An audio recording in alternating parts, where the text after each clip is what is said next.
I found the most perfect shoes. They look like the shoes that Dorothy wore, played by Judy Garland in The Wizard of Oz, 1939, directed by Victor Fleming.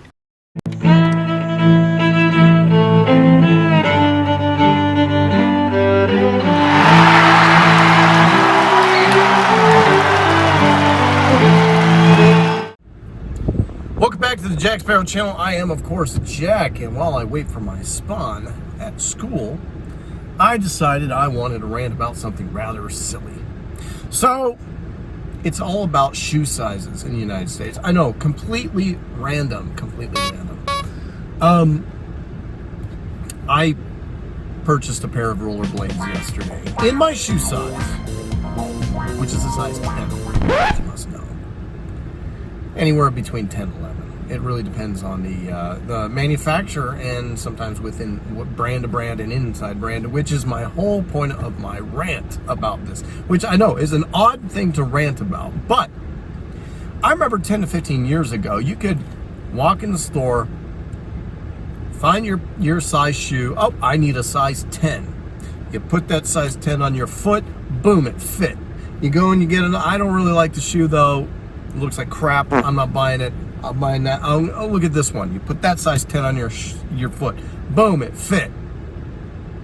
Now, you go between Nike, Adidas, Skechers, Under Armour, any of the, just any brand you could think of, and all these freaking, they're all different sizes. And it's actually can be bad inside a brand. I have 4 pairs of Adidas footwear, 4 different types of shoes. I have Daily 2.0s. I have Superstars. I have some random running shoes. I don't really know what the heck they are. And I also have Adazero football cleats. They're all different sizes or different classifications. I mean, my cleats are 10. My Superstars are 10 and a half. My 2.0s are 9 or 9 and a half.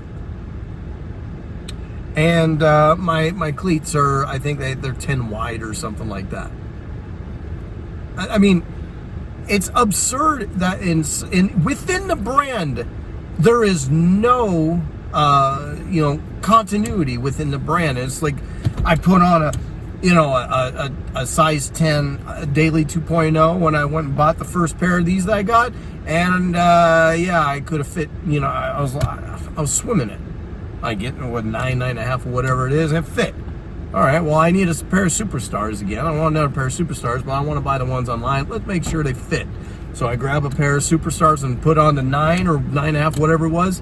Yeah, my foot felt like I put it in a child's shoe. And it ended up being a 10 and a half fit. I mean, what the heck?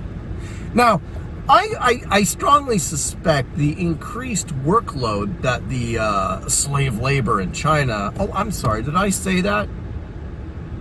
Which is part of my problem.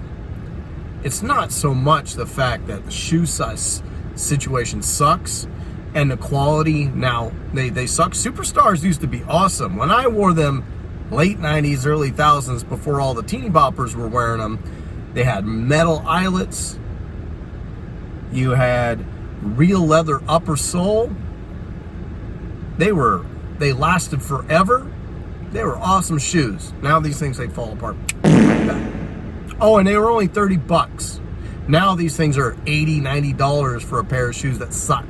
And that brings me to my last part of it, which is, back to the China thing. When companies, we're talking European companies, we're talking American companies, decide that, you know what, American workers, they want too much money.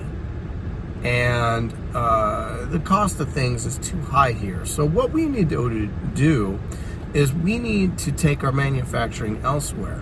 So you have all these hoity-toity elites that try to say that there's all this race problem and white people are bad and black people are held down, and they don't seem to think about the fact that if you go to China Not only do Chinese people not like black people, sorry, it's a fact, but they got these slave shops. Apple and Google are most infamous for these places. They have to put nets around the freaking perimeter of the top of the building so they don't throw themselves off to their death to escape.